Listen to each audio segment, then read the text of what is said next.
You and I decide we're going to go climb Mount Everest together. Everyone that we tell that we're going to go climb Mount Everest, in the back of their mind, they think, oh, well, their goal is to get to the summit, Hmm. right? Yep. You're going to climb Mount Everest. Therefore, your goal must be to get to the summit. What's our actual goal? Get to the summit and get back down. Yeah. And where do most people die? On the way down. On the way down. That is exactly right. And it's the same thing in deals. You are listening to 5 a.m. podcast. Your morning motivation starts here. Good morning, friends, and welcome to the 5 a.m. podcast. I'm your host, Michael Clausen. Now, we often talk about building something that lasts, but a massive part of leadership is knowing how to exit with excellence. Our guest today has seen both sides of that high-stakes table. Marvin Karlow didn't start as an advisor. He started in the C-suites of giants like JP Chase and Texas Instruments before walking away to buy, rehabilitate, and sell his own companies. Today, he's a merger and acquisition expert who has helped clients close over $25 million in deals in just the last 24 months. Marvin, it's great to have you here. Welcome to the 5 a.m. podcast. Michael, it's great to be here. I'm glad it's not 5 a.m., but yes, that's right. Those early morning wake-up calls can be annoying. But Marvin, some may say that you've had that gold-plated career at JP Chase and LexisNexis. What was that internal wake-up moment, speaking of wake-up calls, where you realized you'd rather own the business than manage the corporation? Yeah, probably like a lot of people, honestly, I was pretty miserable. I think maybe I didn't know it exactly for a long time. And I also, I've joked ever since, like I was honestly a terrible employee. I mean, I really was. Um, and the main reason was that I behaved like an owner, not like an employee, Mm-hmm. right? Yeah, right. And so the thing that I think grated on me more than anything else was realizing that, hey, I can be a C performer, a B performer, an A plus performer. My paycheck will be exactly the same size. Maybe my bonus will go up or down. Maybe I'll get a 5% bonus instead of a 3% bonus. I'm not building any value, right? And so it was really at the end of the day, the lack of equity that ultimately forced me out. Yeah. Yeah. And a lot of us come to that realization of I need more value for myself. And so you've bought and sold with your own capital. How did your perspective on the due diligence change when it became your bank account as the source versus a line item in a corporate budget? Yeah, I mean, I do think it changes. I mean, when you're playing with I think it's a little bit of a fallacy that when you're playing with other people's money, you aren't quite as careful. I mean, I think the good people are sort of equally, and then people talk about risk, right? Everybody's risk appetite is different and everybody's perception of risk is different. But, I went through enough corporate restructurings, as an example, I was at JP Chase when they signed one of the very first and at the time largest, outsourcing deals with Cognizant. And suddenly we had, 5,000 IT jobs moving to India, and I was in a technology function. And so, you figure out in corporate America pretty quick these days that you're not secure, you're not safe. And so you kind of bang that up against, okay, I own my own business and I'm not secure and I'm not safe. And it's just, I mean, I think it comes down to just a matter of how you're wired, which set of risks you're more comfortable with. But I don't think the actual risk is different. Right. Yeah, that makes sense. Now, what was that most unglamorous part that you encountered rehabilitating businesses and building them up for a future exit? Yeah, I mean, I think that's a great question too. Like, I think the other way to ask the question is, tell me something glamorous about your job, right? Yeah. I mean, it's hard to find glamorous things about work. Like, I mean, yeah, was I executive platinum on American Airlines? Did I have a corner office? Did I have an executive assistant? Sure, all that stuff looks great, but at the end of the day, right? So, but I went from that to buying a business that didn't have air conditioning. I mean, Yeah. we didn't have an office and we didn't have air conditioning, like, and we were in Florida. So, that business was, we did the classic, buy a really dirty business that no one at the country club Christmas party wants to Right. hear you talk about, like, and just run it really well, modernize it where you can, and take really, really good care of your customers. And that's what we did. Mhm. And that's what I think you have to do in every business. I don't think that's glamorous. Like, it's Right. washing people's feet. It's, just Mhm. taking care of your customers and doing a really, really good job taking care of your employees, taking care of your equipment. Yeah.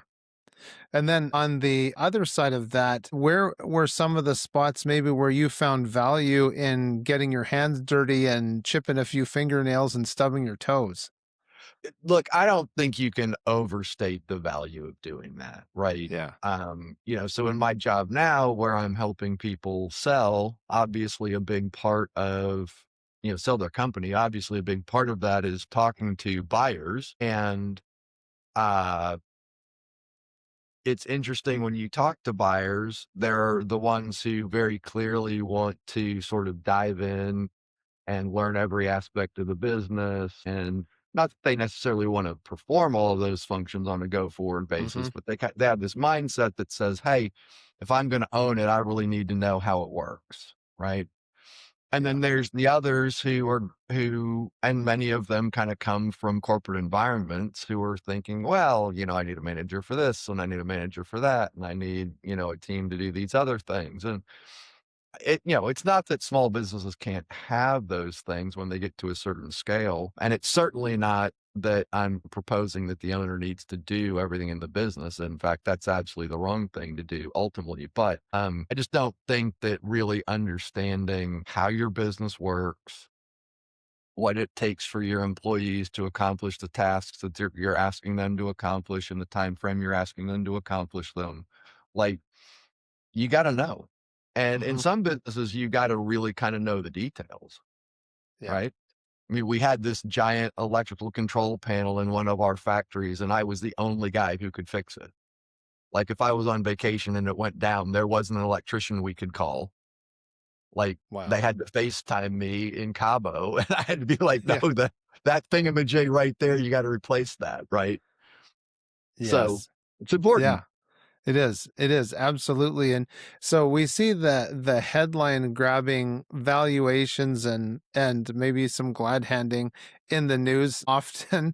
And what is that, or why maybe is that news cycle math so dangerous to a typical business owner to believe?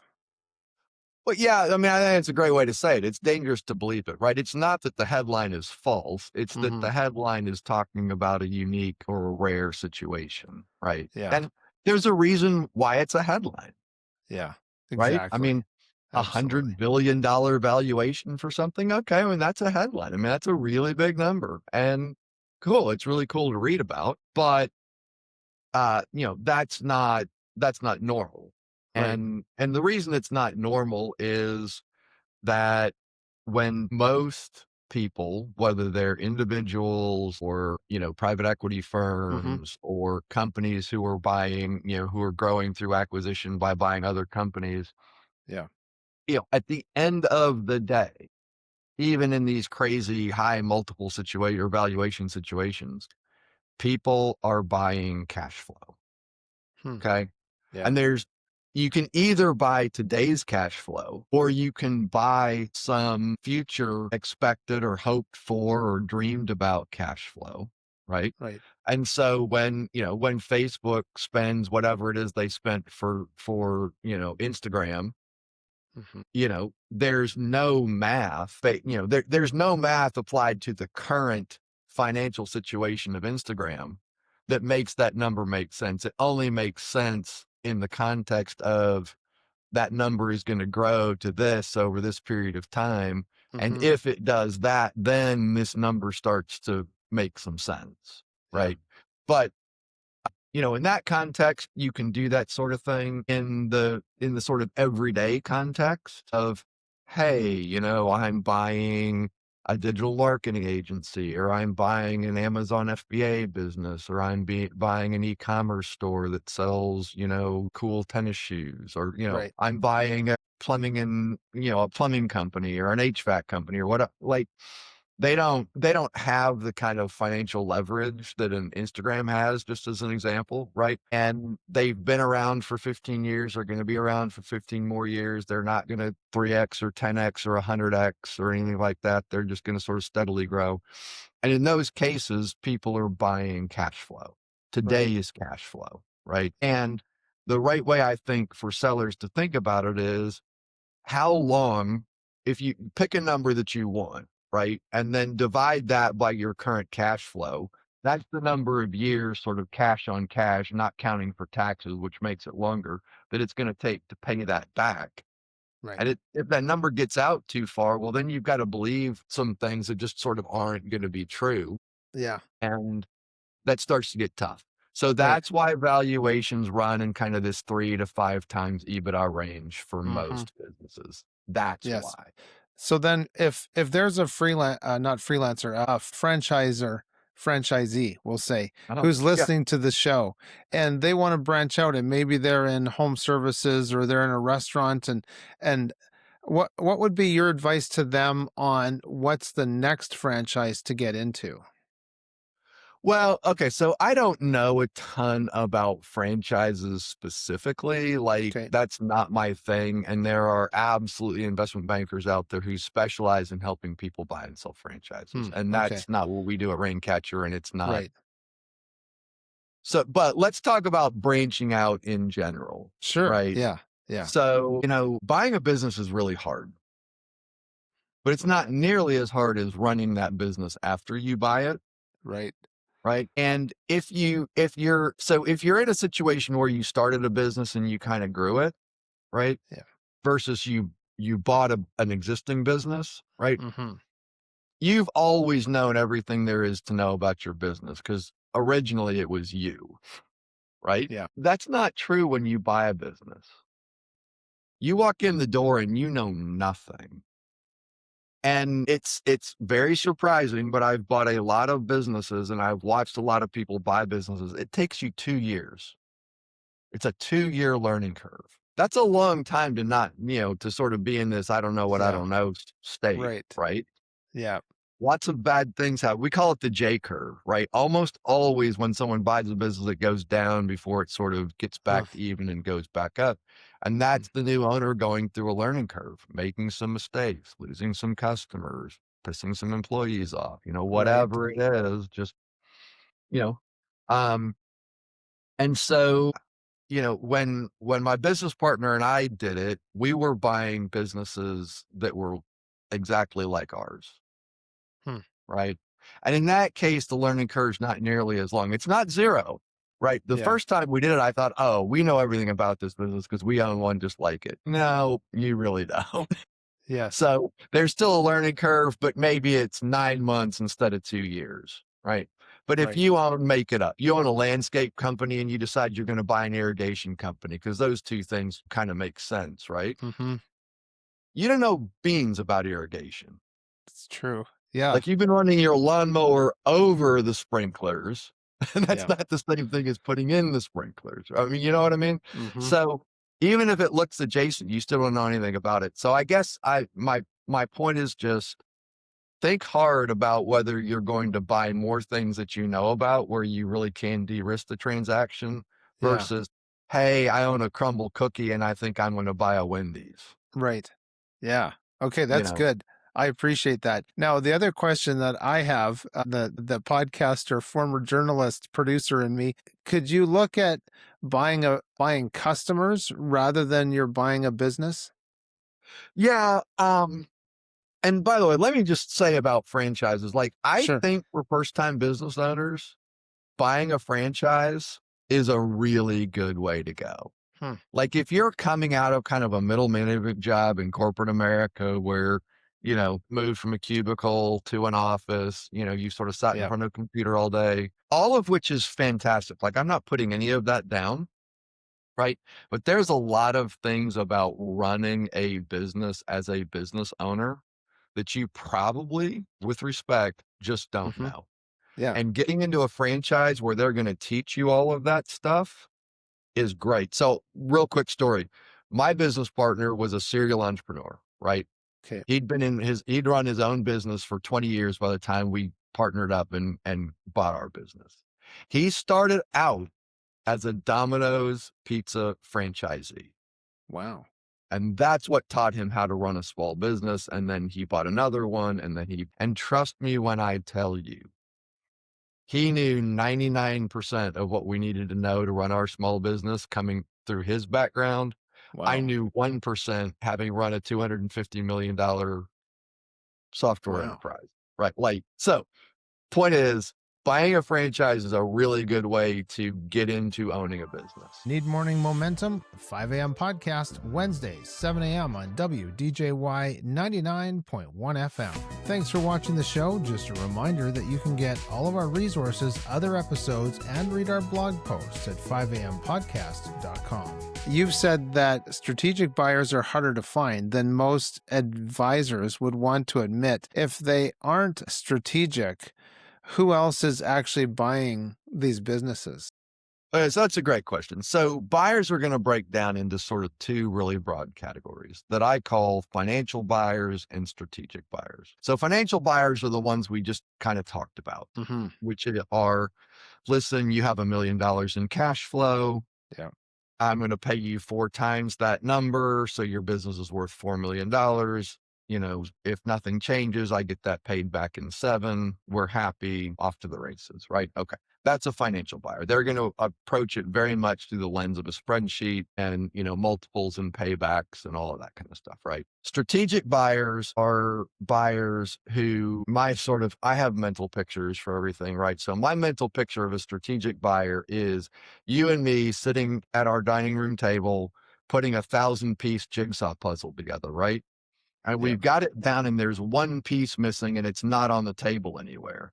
And we're like, "Oh, crap, that feeling, right?" And so you get on your hands and knees and you get under the table and here it is, right? That feeling like, oh, we found it. Okay. Yeah. That's how a strategic buyer feels about a company when they're going to do a strategic deal. Okay. Here's the issue that nobody really wants you to know. If they're not on their hands and knees under the table looking for you, they're probably not interested, Hmm. right? And so the point is that me reaching out to strategic buyers, which I'm absolutely going to do, is a really, really low percentage gain because they're not even putting a jigsaw puzzle together right now, much less looking for the last missing piece, right?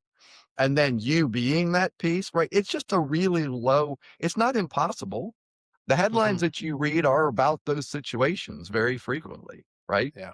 It's just a really low probability event. And so what you should expect is a financial transaction. And there's tons of financial buyers out there. I firmly believe that there's a buyer for almost every company. I really think so. It's sort of like why I think there's a mate for almost every human, right? Like Yeah. I just think they're out there. But if you've got to have this kind of a transaction in order for it to work for you, right? Then that's what makes it tough. So strategic deals happen. We do strategic deals, as often as we can, and in fact, fairly frequently, but they're very, very difficult to manufacture. And so then, is there or what would be the difference between a business being profitable and a business being sellable? Your business is much more sellable if it's profitable. Yeah. Right. So let's talk about that a little bit differently. So what makes businesses difficult to sell? The number one thing that makes a business difficult to sell is that it's not profitable. And right behind that is a business that is profitable, but its 3-year profit history is declining instead Mm. of inclining, right? Decreasing Yeah. instead of increasing. So nobody wants to catch a falling knife, Yep. right? And so if you've gone from here to here to here over the last 3 years, that's going to make you tough to sell.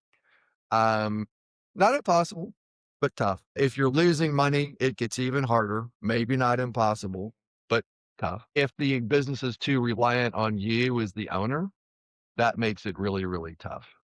Um, and then if your financials are just a mess, Hmm. Like if you're keeping your financials in a shoebox, Yeah. that makes it really, really, again, none of these things are insurmountable, Right. but it definitely decreases the value that you're going to receive. And then I didn't answer your question about buying customers versus buying businesses, Yeah. but this is a good point, right? So, as an example, if your business is losing money, you're probably going to have someone buy your customers as opposed to buy your actual Hmm. business. And Okay. that's a really low percentage game. So basically the Hmm. question they're going to ask you is not low percent, low value. The question Yeah. they're going to ask you is, or what they're going to think about is, hey, what does it cost me to acquire a customer? Right? Well, it Yeah. cost me $10 to acquire a customer. Okay. You've got 1,000 customers. I think I'll have a 50% conversion rate. That means I can get 500 at $10 a customer. Great. I'll give you 5 grand for your business. Okay. Did we sell Wow. your business? I mean, I don't think so, but that's kind of how that math works. And it's not nearly as interesting from Yeah. what you're going to make out of it, but Right. people do it, you know. Yeah. It's a fascinating discussion. Ladies and gentlemen, we have a comment section, and we love to hear your comments and your feedback on the show. And, one of those comments might be, Michael, how can I get in touch with Marvin? So we're partway through our conversation, but Marvin, how can people get in touch with you?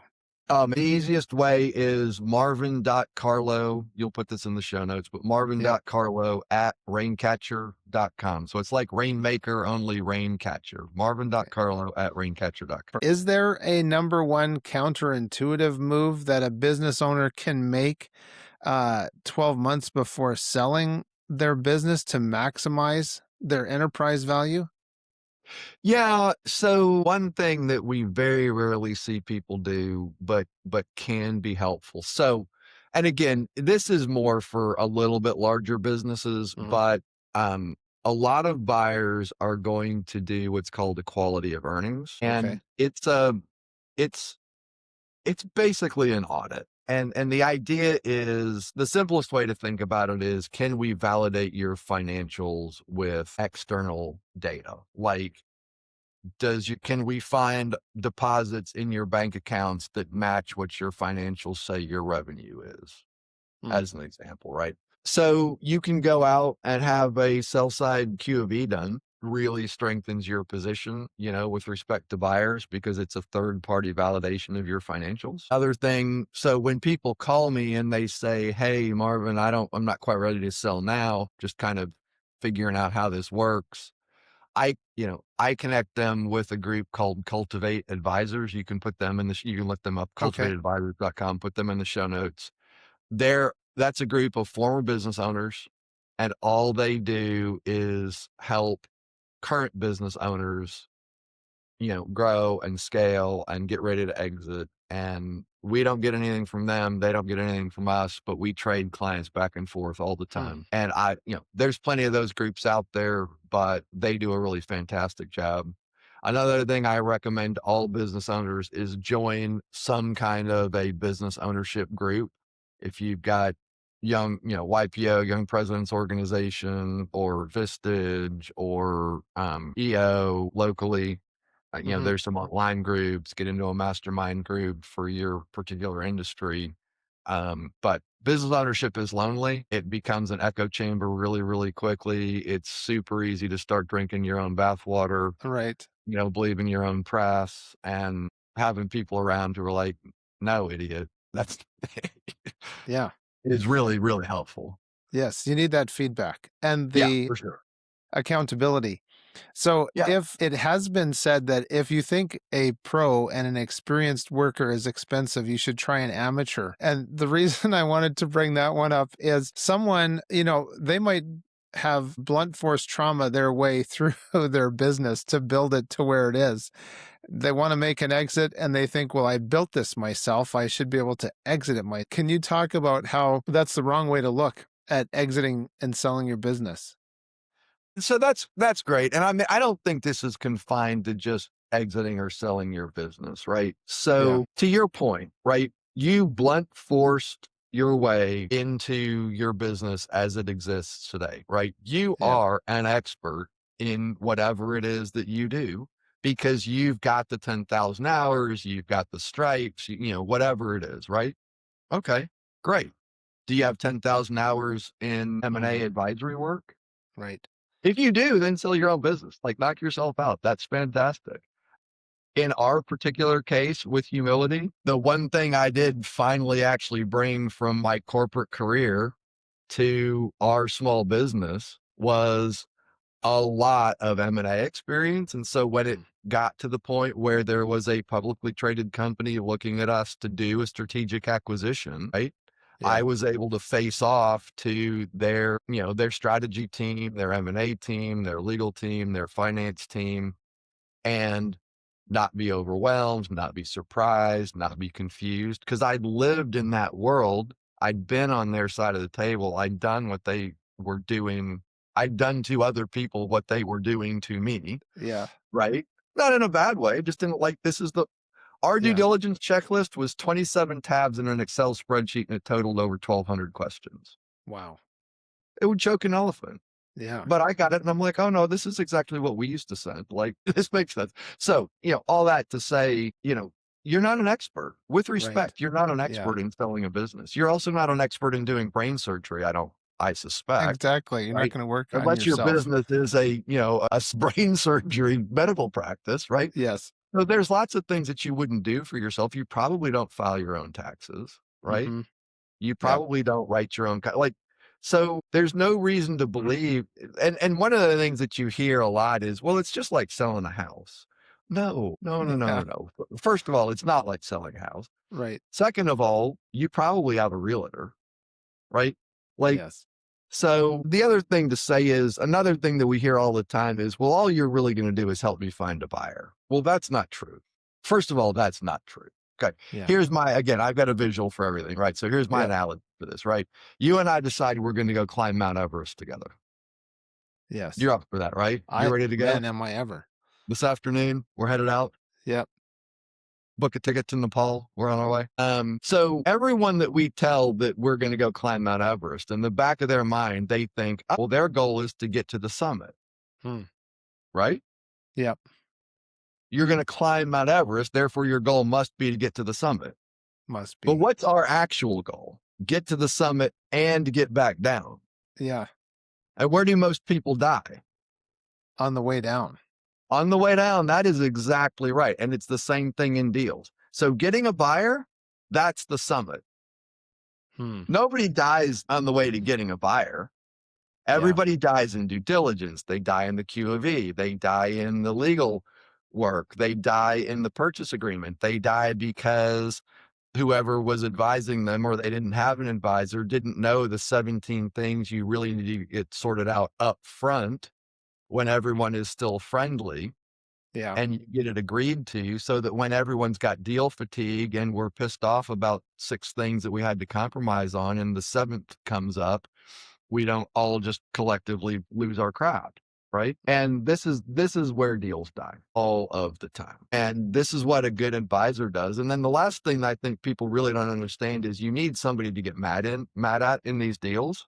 And if it's just you and the buyer, the only person to get mad at is the other party. Right.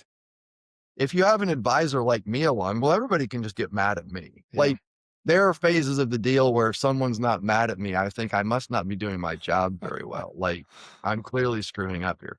So it's just helpful to kind of have this neutral third party that can proxy things back and forth, and that has been down this road 100 times and kind of knows what's going to happen next. Right. Yeah.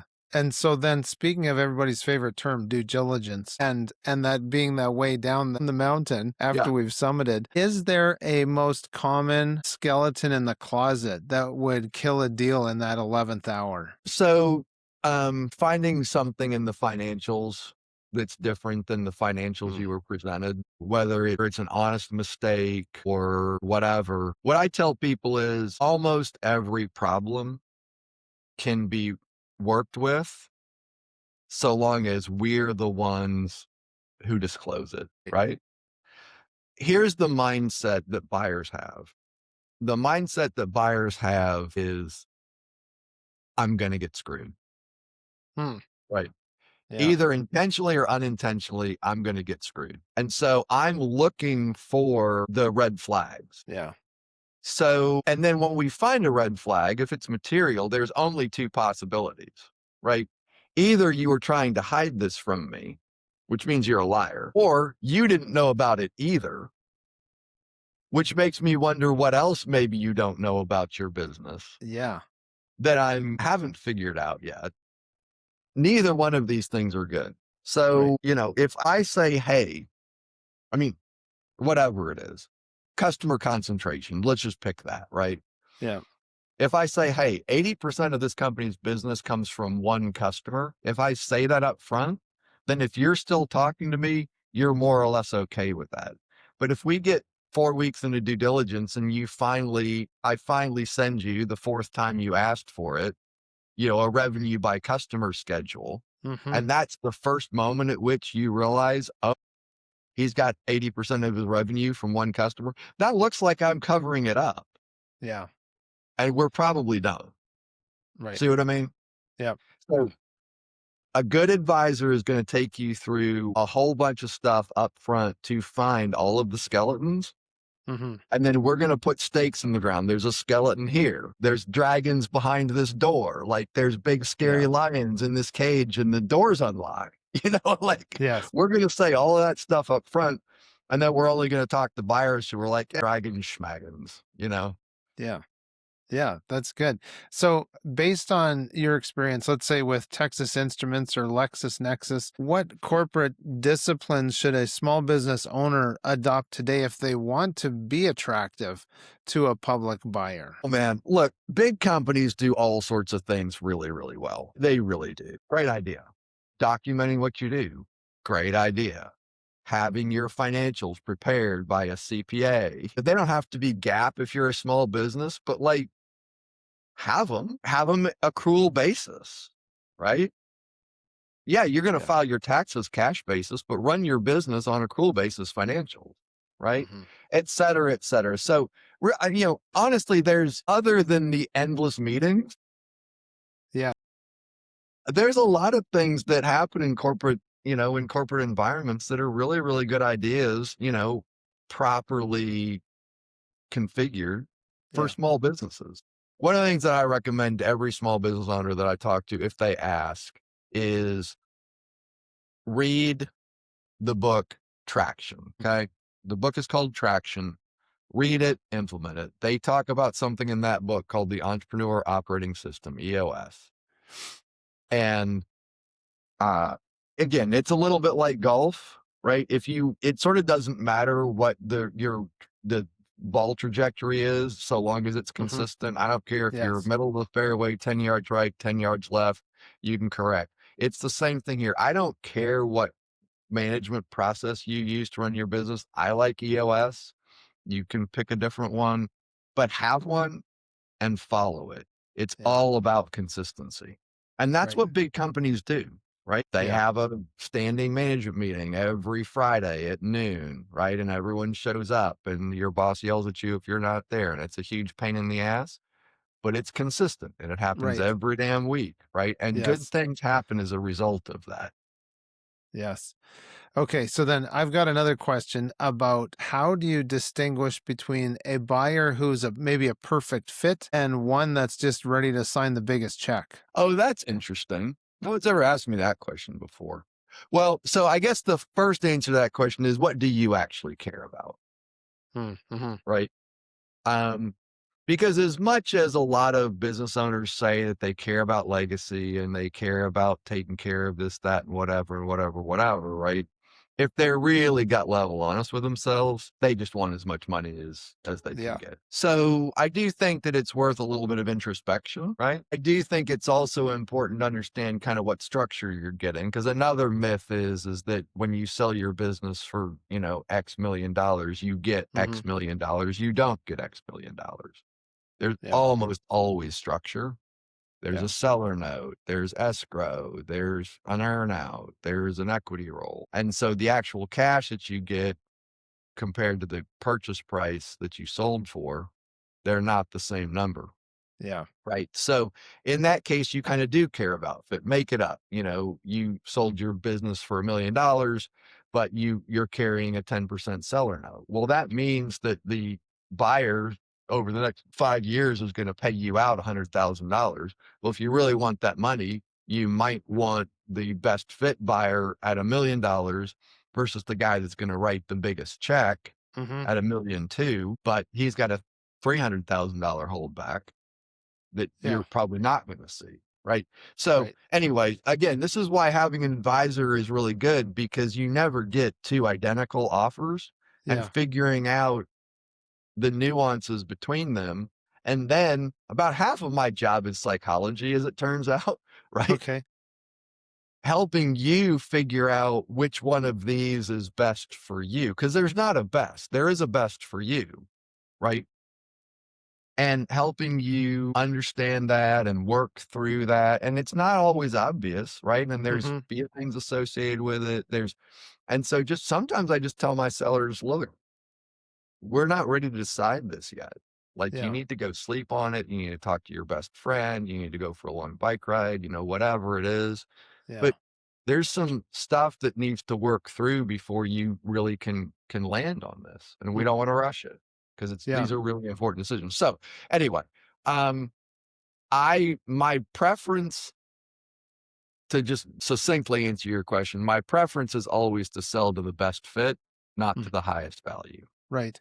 Yes, because there are those people in our world that are the shut up and take my money kind. But the other, would you say that in your experience, there is the phrase, the time to buy it is when you see it? Have you had some experiences like that with clients who were looking to buy and they were eager to buy and they were saying, look, the time to buy it is now. And you're saying, well, pump the brakes a bit.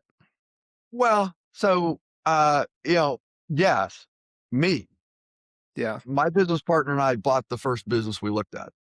Okay. Yeah.